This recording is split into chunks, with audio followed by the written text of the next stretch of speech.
If you don't get your mind wrapped around how money works, then you're going to always work for it instead of it working for you. I want money to work for me. I do not want to work for money. You have to understand that money is a liability. So there's really liabilities and there's assets. We want assets. Assets increase our net worth. We are able to leverage assets. Our liabilities cost us money or could cost us money. If you're in public, and I walk up to you with $1 million in cash, and I take this $1 million out in cash and I put it out on this bench that you're sitting on. I put this cash sitting right beside you, $1 million. I just pile it up. Instantly, would you be nervous about that? If I said it's your money, it's no longer my money, it's your money. Would you be nervous about having $1 million out in public? Well, of course you would, because number one, it could get stolen. I mean, would you walk away and go to the bathroom and leave $1 million sitting out on a park bench? Absolutely you wouldn't, because you know it would be gone.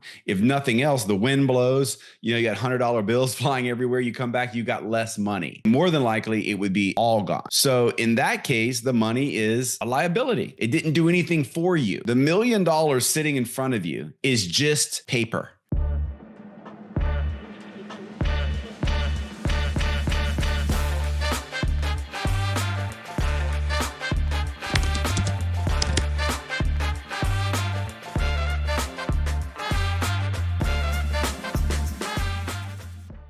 What's up, everyone? Welcome back to the Freedom Factory. Excited to have you guys back for another week. We are going to shift gears a little bit. I know we've been talking a lot about the profession of network marketing. Last week, we talked about affiliate marketing, which is now becoming a big part of network marketing. If you have your hands on a company that's doing things right, they're wanting affiliates to be a part of what they're doing. This week, though, I want to talk to you a little bit about money and finances. So this is all encompassing in what we do here, right? The Freedom Factory. We're going to attack this thing a few different ways to get you guys freedom. Like when you joined your network marketing company, you didn't join your network marketing company just to get another job. You joined it to earn extra money. But the question is why? And then the answer to that is very personal for every one of you, why you want the extra money. But for most people, it's so that you can do some things that you couldn't do without it. And the whole point and what I'm trying to help you guys create is the ability to not be dependent on one source of income or not be dependent on money at all, meaning having to go trade time for money. The whole purpose and what we try to do here is that we get you guys independent, free of trading time for money, which most people call a job. And so we got to talk about money if this is going to be part of your future, because if you don't get your mind wrapped around how money works, then you're going to always work for it instead of it working for you. I want money to work for me. I do not want to work for money. Okay. Now, let's jump right into this. And this is going to be the best way I can explain this to you. You have to understand that money is a liability. And so there's really liabilities and there's assets. We want assets, right? Assets increase our net worth. We are able to leverage assets. Our liabilities cost us money or could cost us money. Okay. So here's how I illustrate it for people. I've been doing this for a while, but I don't think I've ever done this on the Freedom Factory podcast. If you're in public, let's say we're out at a park, and I walk up to you with $1 million in cash, which would be crazy, but let's use our imagination here. And I take this $1 million out in cash and I put it out on this bench that you're sitting on. You're sitting on a bench. I put this cash sitting right beside you, $1 million. I just pile it up. Instantly, would you be nervous about that? If I said it's your money, it's no longer my money, it's your money. Would you be nervous about having $1 million out in public? Well, of course you would, because number one, it could get stolen. I mean, would you walk away and go to the bathroom and leave $1 million sitting out on a park bench? Absolutely, you wouldn't, because you know it would be gone. If nothing else, the wind blows, you got $100 bills flying everywhere. You come back, you got less money. Okay. More than likely, it would be all gone. Okay. So in that case, the money is a liability. It didn't do anything for you. The $1 million sitting in front of you is just paper. Do you guys understand that? Money is, if it's not working for you, it is literally worthless paper. It's no more valuable than a paper towel or toilet paper if it's not working for you to accomplish something. So many people work their tails off to put some money in savings. And it's literally, guys, if it's not working for you at a rate higher than the money is burning, and I'm going to talk about this in a second, you are losing money. It's a liability. Just saving money, or for most of you, most people don't even have savings accounts anymore. They just have like checking accounts, and it just sits in the account and they spend it. And they spend it on liabilities, not assets. They spend it on things that cost them money, cars, and they put, they go out with credit cards and shop, and these things, you end up purchasing things that end up costing you money in the long run. Okay. So you have to understand that that money needs to be given a job, and the job is to go out and come back with some friends. Send $1 out, it comes back with $1. That's what you want the money to do. And so I want you guys to understand on this episode that you need a strategy beyond the simple savings and checking account. And some of you might say, well, I do have a strategy. I've got a money market account. Oh, that's great. What percentage are you earning on that money market account? And I bet you it's not more than 6%. And we are right now at a period of time where inflation is eating that up. The US government, they call it printing money, but really they don't even do that. They just move they just move numbers. It's digital. It's not like they're going to print brand new dollars and put that out into circulation. That's not what happens. Okay. They just literally deposit money. Like when you see these programs that happen from the government where they will help out people in tough situations, whether it was during like COVID-19, people receiving money, receiving these programs. That money didn't come to you in the mail in paper. It didn't come to you in paper, guys. That's not the way it works. Okay. It's digital. It's made up. It's called fiat. Right. So my point is, you've got to have a strategy beyond just a money market account or a CD. Now, you've heard my podcast in the past where I basically have a strategy of, I call them buckets, right? And you start out with the very safe bucket money, then you move to the medium risk bucket, and then you move into the high risk bucket. So you got to know what type of strategy you're working on. And it should start off at the safe stuff first, then move to medium, and then move to high risk type strategies.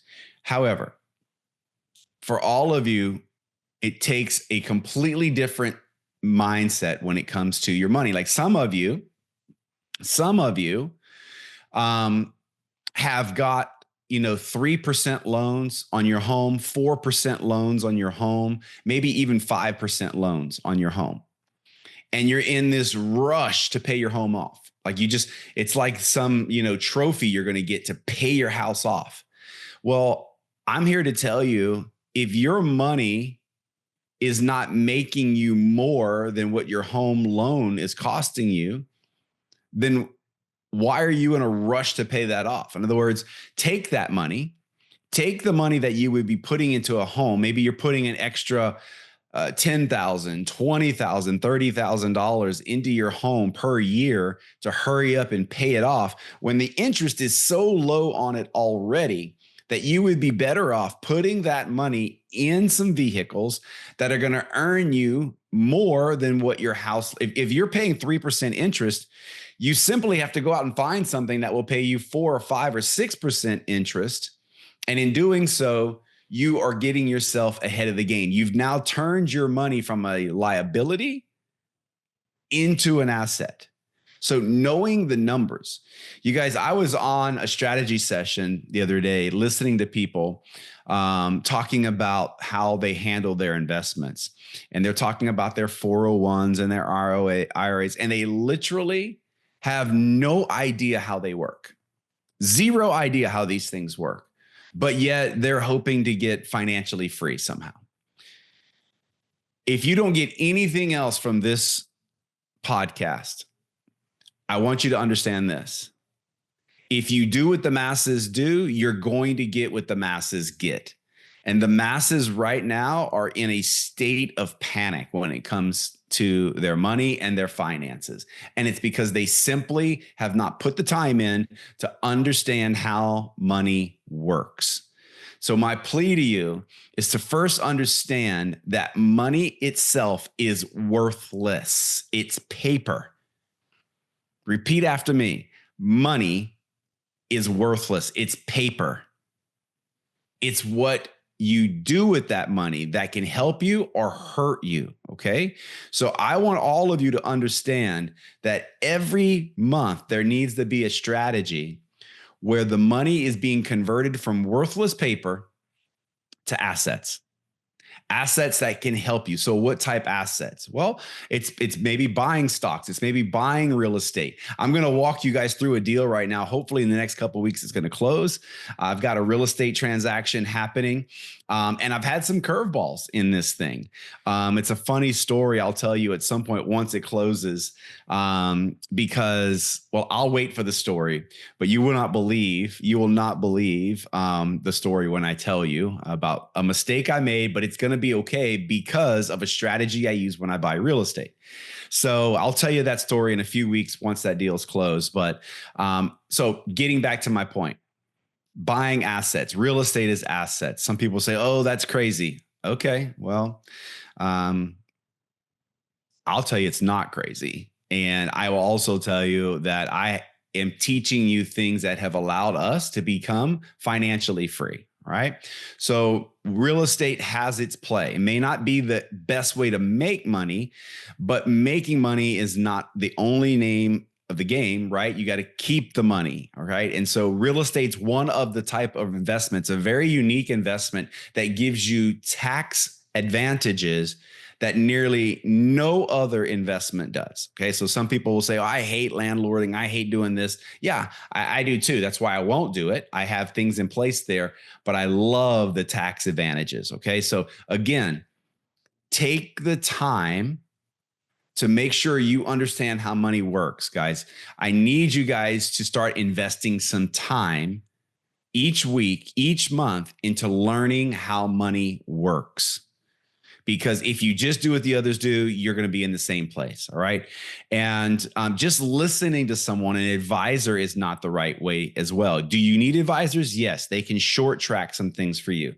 However, you need to know yourself how some things work because you know what you want better than anybody else knows what you want as far as what type of income you want to live on, what's high risk, what's medium risk, and what's low risk to you.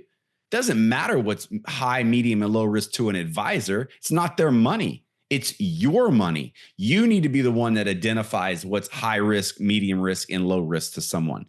Put the time in. And if you are part of a family, if you have a partner, sit down with your partner and identify this together. Okay. Because you have to work as a unit. Maybe some of you even keep your money separately. I mean, that if that's the case, then disregard what I just said. But my purpose is that we move families forward. And in doing so, you got to be on the same page. There needs to be some unity in your methods. My wife and I are a perfect example of this. She's ultra conservative when it comes to money, ultra conservative. And I don't think I'm reckless with money. In fact, I know I'm not. But I view our investments differently than she does. And so we've got an agreement. And I won't get into details on what that agreement is, but that agreement gives her peace of mind. And then it also gives me some peace of mind to know that we are growing and leveraging money at a rate that I feel comfortable doing it. right? So remember, the money in your checking account, it's worthless unless it's growing for you. And I'm not talking about the measly little bit of interest it gives you. All right. So understand for a fact, guys, that the money needs a job and you need to send it out every week with a job. All right. And just having money alone, a lot of money is a liability. Most people are so focused on making money that they're forgetting that once you've made it, that's just one piece of the equation to financial freedom. Making it is just one piece of it. You've got to learn how to keep it, means you got to have some tax strategy. You've got to learn how to multiply it so that you can eventually stop trading time for money. That's how you stop trading time for money, is you take the money you earn, you keep as much of it, and then you multiply it so that it's outpacing the cost of living, inflation, and all those other things. Okay. So from this point forward, guys, money is a liability unless you give it a job. That's what I want you to do, guys. Give your money a job. So thank you guys for being on the podcast this week. And we'll enjoy each and every week bringing you guys information like this that hopefully shifts your focus, gets you one step closer to where you want to be financially and with your business. So thanks for being on the podcast this week. We'll talk to you next week.